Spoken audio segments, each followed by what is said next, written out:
Right ఇవాళ big day judgement day. ఇక ఏపీలో మరికొద్ది సేపట్లో ఎన్నికల కౌంటింగ్ ప్రారంభం కానుంది.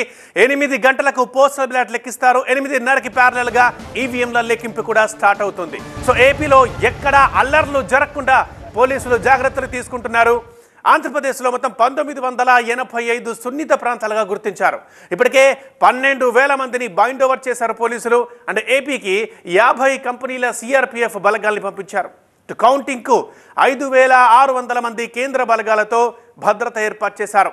ముఖ్యంగా పల్నాడు, అనంతపురం, చిత్తూరు వీటికి కేంద్ర బలగాల్ని పంపించారు. హెడ్ క్వార్టర్స్ నుంచి పర్యవేక్షించనున్నారు సిఆర్పిఎఫ్ ఐజీ చారు సిన్హా.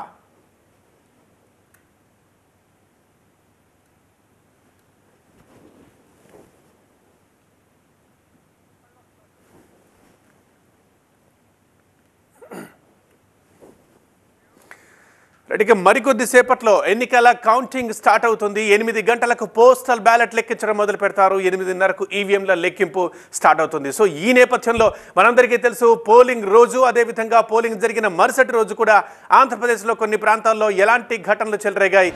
సో ఇక రిజల్ట్స్ అప్పుడు అవి పునరావృతం కాకుండా ఉండేందుకు పోలింగ్ డే నుంచే పోలీసులు అలర్ట్ అయ్యారు. ఇటు కేంద్ర బలగాలైనా సరే, సిఆర్పిఎఫ్ అయినా సరే, ఇక్కడ పోలీసులు అయినా సరే అట్లాంటి ఘటనలు మళ్ళీ కావద్దని అప్పటి నుంచి అనుకుంటున్నారు.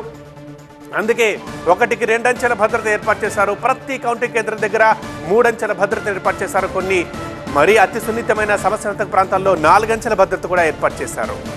రైట్, ఏపీలో ఎక్కడ అల్లర్లు జరగకుండా పోలీసులు జాగ్రత్తలు తీసుకున్నారు. ఏపీలో ఇప్పటికే సెంట్రల్ ఫోర్సెస్ డ్యూటీలో ఉన్నాయి. సో ఖచ్చితంగా ఇటువంటి అల్లర్లు మళ్ళీ రిపీట్ కాకుండా అందరూ అలర్ట్ గా ఉన్నారు. ఏపీలో 1985 సున్నిత ప్రాంతాలను గుర్తించారు. ఇప్పటికే 12,000 మందిని బైండ్ ఓవర్ చేశారు పోలీసులు. ఏపీకి 50 కంపెనీల సిఆర్పిఎఫ్ బలగాలు చేరుకున్నాయి. కౌంటింగ్ కు 5,600 మంది కేంద్ర బలగాలతో భద్రతను పెంచారు. పల్నాడు, అనంతపురం, చిత్తూరుకు కేంద్ర బలగాలు చేరుకున్న హెడ్ క్వార్టర్స్ నుండి సిఆర్పిఎఫ్ ఐజీ చారు సిన్హా ఇవన్నీ కూడా పర్యవేక్షించబోతున్నారు.